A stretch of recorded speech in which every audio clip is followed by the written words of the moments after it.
Έχω γράφει φίλε. Γράφει. Είσαι στο πλάνο. Μπαίνω εγώ στο πλάνο. Hi guys! Ayan, so dahil wala akong magawa ngayon, so naisip ko is mag-vlog na lang. So paano ba? Ayan, pero wag masyadong maingay guys kasi yung aming nangungupahan dito is tulog na. Ayan siya. So yan, tulog na siya. Diba? Nakakahiya naman kung magising siya. Diba? Pagod na pagod. So, paano ba? Ano ba ang pag-usapan natin ngayon, guys? So, guys, first time, meron na akong YouTube channel dati na ginawa, pero awa ng Diyos, walang nangyayari. So, ngayon, nagtatry ulit ako, guys. Paano ba? Dahil wala akong makausap, guys, please, kayo na lang. Kasi, kung magtuloy-tuloy to, baka mabuang ako dito. Hindi, joke lang. Ayan, hindi naman ako na homesick dito kasi pag break nung asawa ko or after niyang mag-work, umuwi siya tapos lumalabas kami, namamasyal kami. So guys, magkwentuhan na lang tayo. Paano ba? Story time na nga lang tayo guys. Kasi may mga friend ako na nagtatanong, paano ba kami nagkakilala ng aking husband ngayon? So guys, nagkakilala kami sa filipinasingles.ph. Ayan. So, bali, kasi nung mga panahon na yon is broken hearted si Inday. So dahil hindi naman kasi ako martyr, is hindi naman ako nagmukmuk doon. As ang ginagawa ko is naghahanap ako nung pwede ko makausap. Ayan. So yun nga, nag-check ako dun sa Facebook. Yun. So doon ko siya nakilala. Nung time na yun, is same kami. Broken hearted din siya nung time na yun. So, siguro match talaga kami, guys. Kaya sa mga, hindi ko naman sinabi na doon kayo maghanap, guys. Konting ingat lang kasi hindi naman lahat is siniswerte sa mga nakikilala. Merong mga nai-scam, meron namang, diba, naloloko, ayan. So, ingat-ingat lang guys. Siyempre, doon pa rin yung balik kami. Nagkakilala kami September 2018. Yes, September 2018. Nag-start na yung LDR namin. So, naging LDR kami since 2018. So, 1 year. So, to be exact, 1 year and 4 months. Okay. 1 year and 4 months. Tapos, naisipan namin magpakasal. Yun. Actually, hindi naman namin option yun. So, mahirap talaga yung LDR, guys. Kasi, 50-50 yan. Pwedeng mag-work, pwedeng hindi. So, kami nun, as in 50-50 talaga. Kasi, syempre, hindi pa namin kilala yung isa't isa. Tapos, magpapakasal na, diba? Actually, dapat tourist visa. In-invite niya ako para mag-tour doon. Kaso, yung Greek Embassy is mahigpit. Hindi nila pinapayagan na mag-tourist ka doon. Kasi, hindi sila basta-basta nagpapapasok. Siyempre, alang-alang na rin sa safety. Tsaka, hindi masyadong nagpapapasok yung Greece ng mga OFW sa ngayon, guys. Ayan. So, yun nga, yung last option namin is magpakasal. Ayan. Siyempre, hindi ganun kadali. Pero, thanks God, na-survive namin yung 1 year. Ayan. So, nakita na nga kami sa Pinas at hindi pa doon natatapos yung hirap. Ayan, nakaka-stress pa din kasi syempre, may mga magkaiba kayo ng kultura, magkaiba kayo ng ugali. So, hindi ganun kadali na magkasundo agad kayo. So, talagang dapat mag-adjust, mag-adjust, hindi lang yung isa. Nasa pag-uusap lang yun, guys. Kaya, sa mga gustong mag-asawa ng ibang lahi, mag-isip muna kasi hindi talaga madali. Pero kung talagang matyaga kayo at mahabang pasensya, ayan. So, magwawagi ang lahat. So, ayan guys. Ayan. So, nagpakasal kami ng November 16, 2019. Ayan, nagpakasal kami sa Leyte. Ayan, meet niya yung family ko. Tapos, nagpakasinap na namin yung kasal sa Leyte. Yun nga, dapat yun is beach wedding. Kaya lang, hindi natuloy. So, kasi yung panahon, hindi, baka kasi umulan, hindi siya set doon sa ano. Kaya binago na namin. So, nag-decide kami na doon na lang sa may, hall nila. I mean, ano bang tawag doon? Basta yun na yun, guys. Ayan, nakalimutan ko na. So, yun. Yun nga, nagpakasal na kami ng November.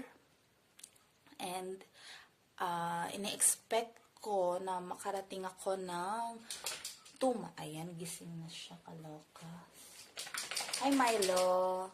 Milo, say hi naman to my vlog. Hi, guys. Welcome to my vlog. Ayan. Diba? Tulog manok lang siya. So, ayun na nga guys. After nung wedding namin, ina-expect ko na within 2 months is makasunod na ako. Pero hindi ganun ang nangyari. So, natagalan muna yung marriage certificate namin sa PSA Pago lumabas.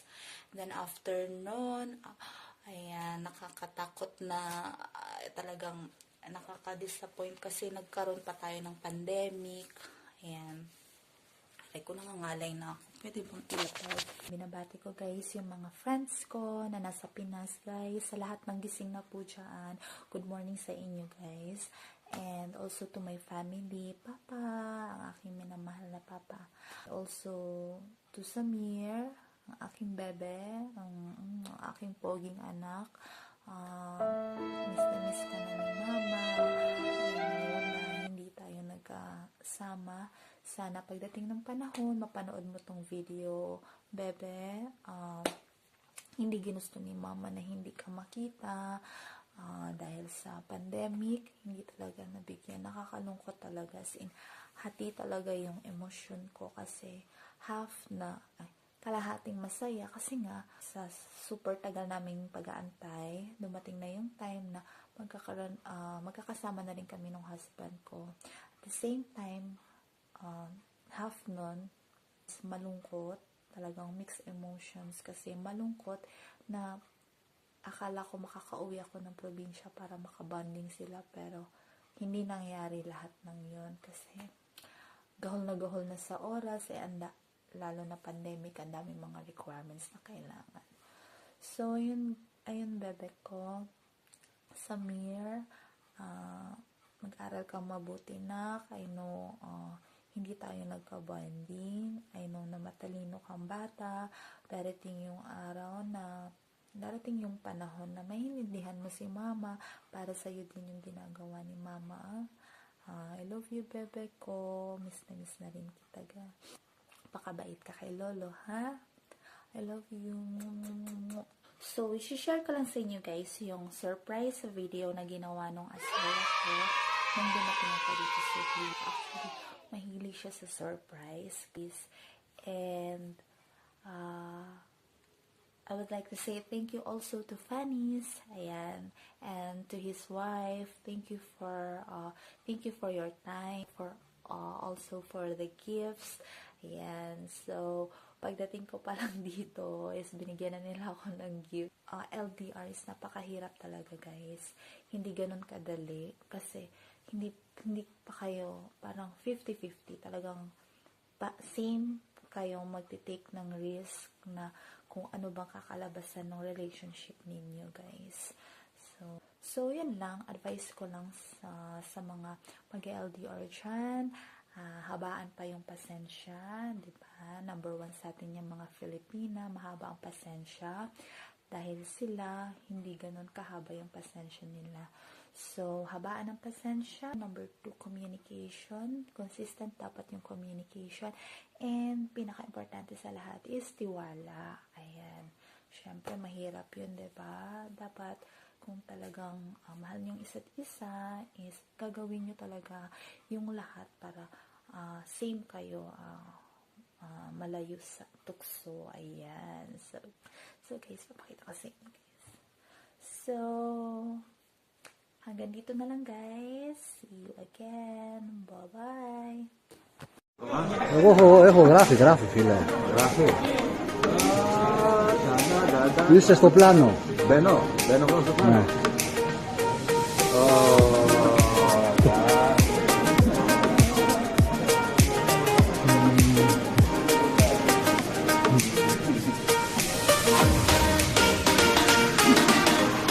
Για λέτε ρε παιδάκι εδώ. Λάθος.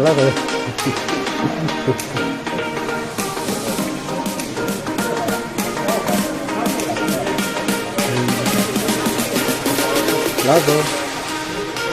Και φωτογραφίες.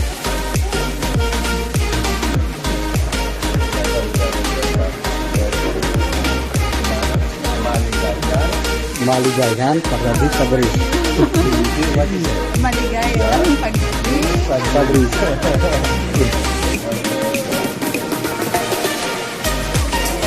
Welcome to Greece.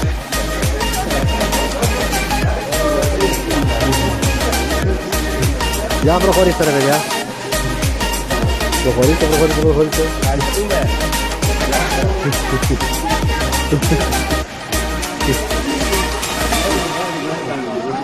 Φύγετε. Προχωρήστε. Το πλάνο γράφει ακόμα.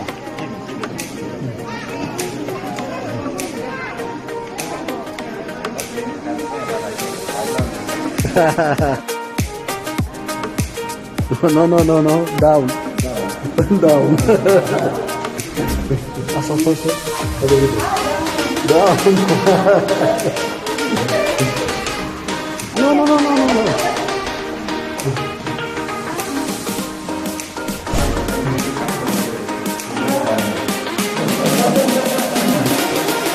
Wow. Beautiful. Foto.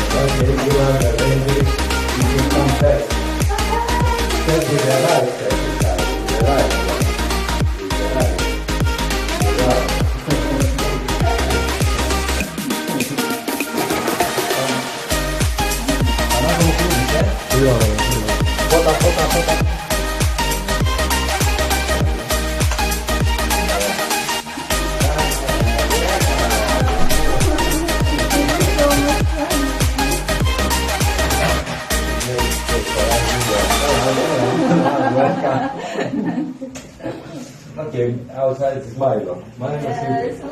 Here is our bed. Ο Τομπέλης κάθεται. Milo ήρθε η γυναίκα του σπιτιού. Milo!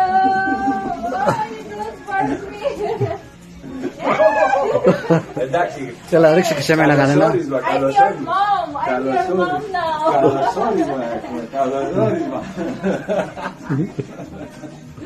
Κοίτα, κλεί. Σε μένα. Το γλυφτό. Να. Το γλυφτό. Οκ, ευχαριστούμε πάρα Okay. πολύ. All this Finish. work